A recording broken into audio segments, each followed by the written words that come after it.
Hello,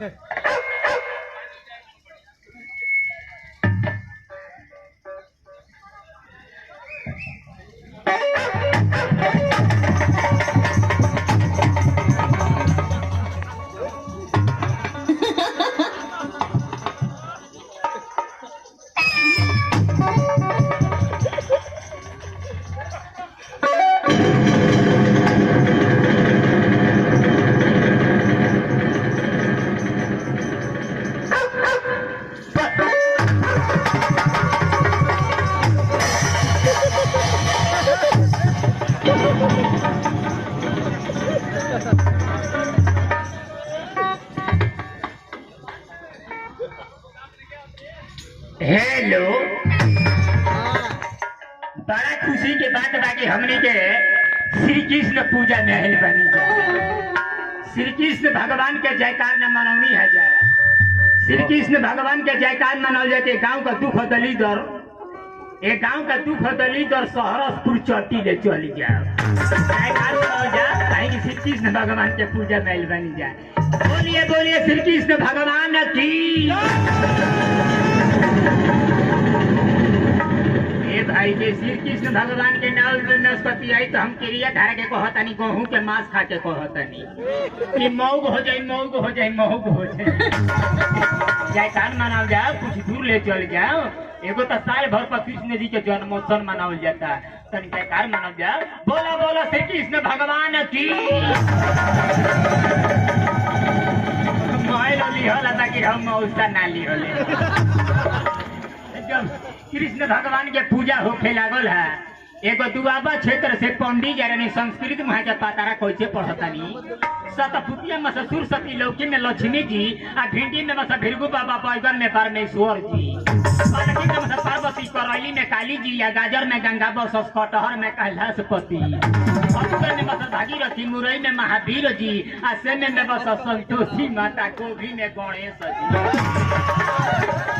जानते बानी सधेना के बाजा में कभी लो जुटे लो तो कब के कहतानी आन हर बनिया गुरु का भौरा चौपट कैलसी अपन आम के लकड़ी परास के दो ना कब के घर हचित बड़ा गांव के लावा हम बाबा मुरिये मुहतूरी ले 3 से नून मर जहूरी हर बनिया गुरु का भौरा चिहू कल रहे दिन भर सब बहलिया काढ़ी पर बंदूक दिन भरे न मने खर्ची के 4 गो चोर 14 गो हमनी के मरले से चोर भगनी के हमनी के छोटी मोटी बुद्धि खैली बर ऐसन खैली की गईली 6 काठा मकई बोनी पानी बिना जरी गईल आ 7 महीना के लड़का भइलू हो सारा मोह।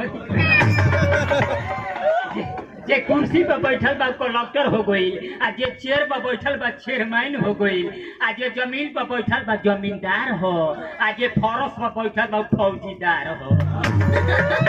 हमनी के का गलती कैले बानी, भगवान हो गलती कैले बाड़े कि दोनों नखिया सटल कर देले बाड़े। एगो पीछवा का भगवान का घाटा में पड़ गए मान ली आगा से तो सब देखता, कहीं पाछा से 5 घूर के भाग तो का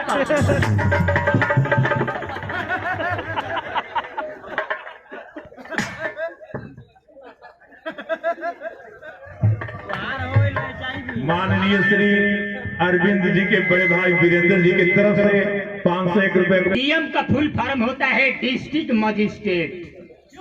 डीएम साहब कार में चलते हैं, उनके साथ 2-4 बॉडीगार्ड रहते हैं। ये भी हमारे पार्टी के डीएम है जो नाल बजा रहे हैं। देखिए रावण के पहला नाती है।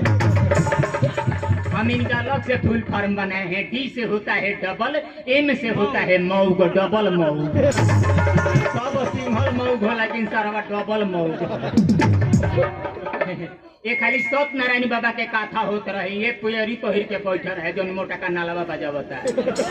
हाँ वो है नालावा जो बजावता पियरी पहिर के बैठल है। पंडित जी हाथ में लड्डू दे के कहले कि बउआ रे हवन कुंड में कहे के बाद स्वाहा। ई सारा मुँह में लड्डूया डाल के कहता कि आहा।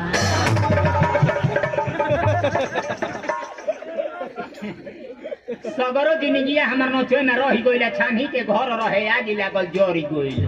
एक बीघा धान रोपनी बाढ़ी आई सब दही गोइला काट कूट के मुख बनी लागो रहे सब दही गोइल आ फेरी पार के कूड़ा में धनी रबे सब बही गोइल आ मरद मेहरारू में झगड़ा भइलु नैहरे में जाकर रही गोइल दूरी में दोसर बियाह भइलु तीन ही में उधरी गोइल आ 3 महीना का लड़का भइलु हो सरवा मरी गोइल कुछ लोग गइले बन के बाराती आ संगवा में लेके घोड़ा हाथी पहले घोड़वा मचौलसी हुला छोड़ के सिंहासन भगले दूल्हा मथिया देखी मचौलसी भगत दौड़ा गांव से समझावे खातिर ओइले गो लंगड़ पहले की बैठी सबे बना के शांति पहले लंगड़े के धोके का चारतिया हाथी फिर भइला चना का चंभा बगले में खड़ा रहे गो बिजली के खाम्हा ओजा रहे गो उजर मारुति या नीचे ही सुत रहे गो करिया कुती हाथिया के ला पहले कुतिए पर पड़ गइल आ का कहिए सरकार कुतिया दांत चियारी के मर गइल लीजिए मेरे